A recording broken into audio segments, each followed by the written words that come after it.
direct à LCN.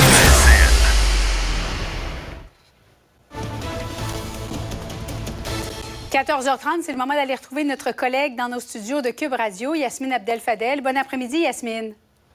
Bon après-midi, Julie. Alors, c'est jour de vote pour les électeurs dans la circonscription de Jean Talon. À midi aujourd'hui, le taux de participation était à 27 %.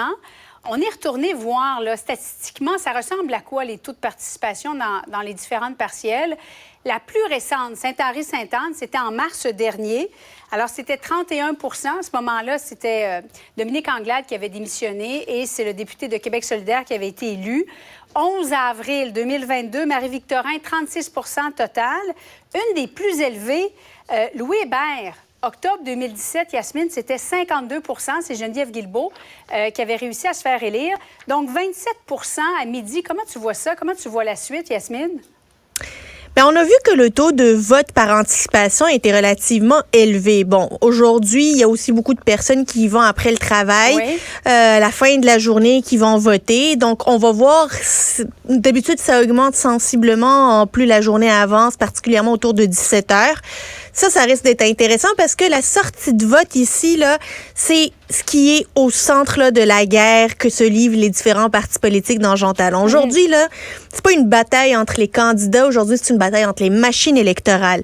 Qui a la machine qui est capable de pointer, de faire sortir son vote, qui est capable d'avoir un transport des électeurs qui lui sont favorables de la manière la plus efficace possible, qui a les bénévoles qui vont encore une fois aller faire du porte-à-porte jusqu'à la dernière minute pour s'assurer que tout le monde est sorti voter. C'est ça aujourd'hui la bataille qu'il y a sur le terrain. C'est pas pour rien qu'on appelle ça le jour J lorsqu'on est en politique, là, parce que c'est vraiment une journée de bataille des machines électorales. Et d'ailleurs, aujourd'hui, la CAQ va sortir sa machine à 120 %. Le Parti québécois va sortir sa machine à 120 % et tous les autres partis aussi. Reste à savoir comment le vote libéral et le vote solidaire pourraient venir jouer les troubles-fêtes dans les résultats en fin de soirée. Et tout ça, c'est le taux de participation qui va pouvoir le déterminer. Oui, as-tu l'impression que ça pourrait être un point tournant advenant une victoire du Parti québécois, un peu comme ça a été en octobre 2017, un an avant l'élection générale, au moment où Geneviève Guilbeault avait remporté à ce moment-là Louis Hébert? Les enjeux sont importants pour tous les partis politiques, Julie. Tu sais, la Coalition Avenir Québec n'a jamais perdu de circonscription depuis qu'elle s'est fait élire au gouvernement. Ce serait comme le premier échec de la CAQ si jamais la CAQ perdait. Le PQ, aurait un 4e député, mais c'est pas tant le fait d'avoir un 4e député que de pouvoir aller chercher une circonscription comme Jean Talon qu'ils n'ont jamais eu, qu'ils n'auraient jamais pensé avoir, mais qui pourraient réussir à aller chercher. Ça serait assez historique et ça vient cristalliser et marquer finalement que cette montée du PQ dans la grande région de Québec, c'est pas juste théorique, c'est pas juste dans les intentions de vote, ça se matérialise par une circonscription dans la grande région de Québec. Ça pourrait être très important pour le PQ. Évidemment, Québec solidaire doit se maintenir parce qu'ils étaient 2e il y a un an aux élections générales. S'ils tombent aujourd'hui, ça pourrait être vu comme un recul de Québec solidaire dans la grande région de Québec.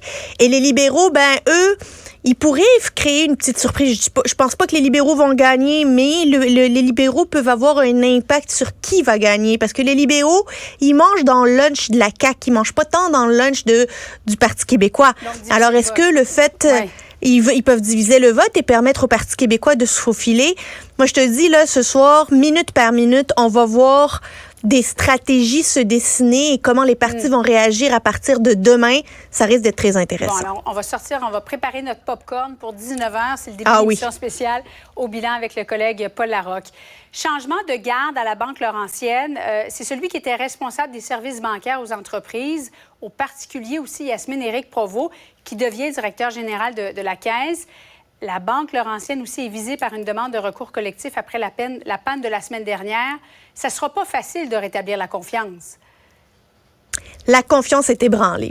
Puis moi, j'ai des proches, là, c'est mes parents, en fait, qui n'arrivaient pas à accéder à leur compte bancaire dimanche dernier. Là.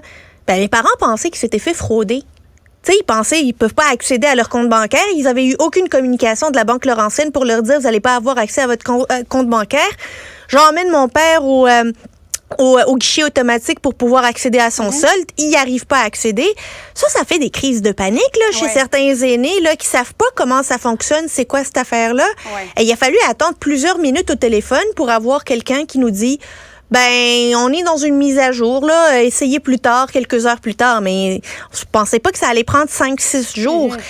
Les banques aujourd'hui n'ont pas le droit à ce genre d'erreur, ne peuvent pas se permettre de ne pas jouer la carte de la transparence, le service à la clientèle. Tu sais, le monde là laisse tous leurs avoirs aux banques. La moindre des choses, c'est qu'elles puissent être transparentes et accessibles. Prendre le monde pour du bétail, comme la Banque Laurentienne l'a fait au courant des derniers jours en promettant de remettre le service en marche et de ne pas réussir à le faire, ça démontre que, premièrement, ils n'étaient pas prêts sur le plan opérationnel, mais surtout qu'ils n'étaient pas prêts sur le plan communicationnel. Puis en matière de gestion des risques, la gestion de crise, c'est un gros zéro. En terminant en quelques secondes, est-ce que tes parents ont décidé de changer d'institution financière, Yasmine? Il est évident que la Banque Laurentienne ne répond plus à ce sentiment de sécurité qu'une banque doit engager avec ses clients et ils vont aller voir une autre institution financière parce que on a beau être des clients loyaux à un certain moment, c'est l'argent d'une vie qu'il y a dans la banque et la banque, il faut qu'elle garde en tête qu'on a besoin de communiquer avec elle et qu'elle a besoin de communiquer avec nous. Yasmine Abdel-Fadel, merci. À demain. Merci beaucoup. Bon après-midi. Et voilà qui